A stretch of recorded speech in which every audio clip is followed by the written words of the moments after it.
दक्ष police news, पहिले खाकी मग बाकी। दिनांक 22/2/2025 रोजी रात्री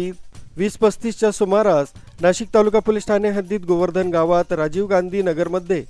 फिर्यादी किशोर जाधव हे त्यांच्या संपर्क कार्यालयासमोर बसलेले असताना आरोपी तुषार कापसे, रोशन जाधव, राहुल जाधव, अजय कापसे, बाळा मांडे व इतर संशयितांनी दिनांक 21/2/2025 रोजी झालेल्या भांडणाच्या कारणावरून कुरापत काढून शिवीगाळ करून यातील आरोपी रोशन जाधव यांना फिर्यादीवर पिस्तूल रोखून जीवे ठार मारण्याच्या उद्देशानं पिस्तुलातून गोळी झाडणार, तितक्यात फिर्यादीनं आरोपीच्या हातातील पिस्तूलला खालच्या बाजूने जोरात वर केल्यानं पिस्तूलमधील गोळीचा हवेत बार झाला।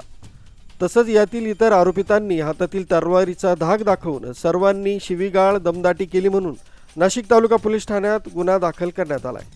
सदर घटनेचं गांभीर्य लक्षात घेता नाशिक ग्रामीण जिल्हा पोलीस अधीक्षक विक्रम देशमाने, अपर पोलीस अधीक्षक आदित्य मिरखेलकर, उपविभागीय पोलीस अधिकारी पेठ विभाग वासुदेव देसले यांनी सदर प्रकरणातील आरोपितांचा शोध घेण्यासाठी स्थानिक गुन्हे शाखा तसंच नाशिक तालुका पोलिसांना सूचना दिल्या होत्या। त्यानुसार स्थानिक गुन्हे शाखेचे पोलीस निरीक्षक राजू सुर्वे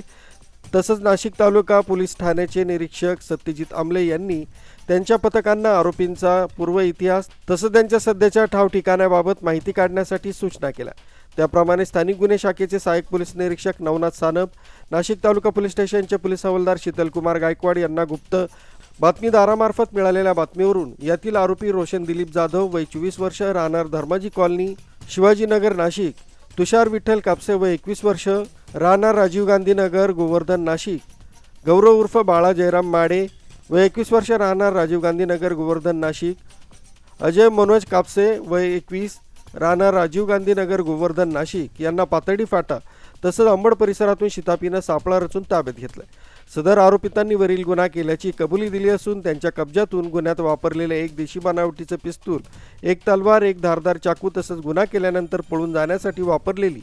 सफेद रंगाची Hyundai i20 कार ही जप्त करण्यात आली। आरोपींना अटक करण्यात आली असून उर्वरित आरोपींचा पोलीस पथक शोध घेत आहे। यातील आरोपितांविरुद्ध यापूर्वी नाशिक शहर हद्दीत पोलीस ठाण्यांमध्ये गंभीर गुन्हे दाखल आहेत। नाशिक ग्रामीण जिल्हा पोलीस अधीक्षक विक्रम देशमाने, अपर पोलीस अधीक्षक आदित्य मिरखेलकर, उपविभागीय पोलीस अधिकारी पेठ विभाग वासुदेव देसले यांच्या मार्गदर्शन तसंच सूचनांप्रमाणे स्थानिक गुन्हे शाखेचे पोलीस निरीक्षक राजू सुर्वे, नाशिक तालुका पोलीस ठाण्याचे पोलीस निरीक्षक सत्यजित आमले, सहाय्यक पोलीस निरीक्षक दिलीप खेडकर, सहाय्यक पोलीस निरीक्षक संदेश पवार, पोलीस अंमलदार नवनाथ सानप, नंदू वाघ, शीतलकुमार गायकवाड, विनोद टिळे, संदीप नागपुरे, दीपक पाटील, मंगेश पानझडे, निलेश मराठे, हेमंत गिलबिले, प्रदीप बहिरम यांच्या पथकानं सदर कारवाई केली। विनोद वर्मा, दक्ष पोलीस न्यूज, नाशिक।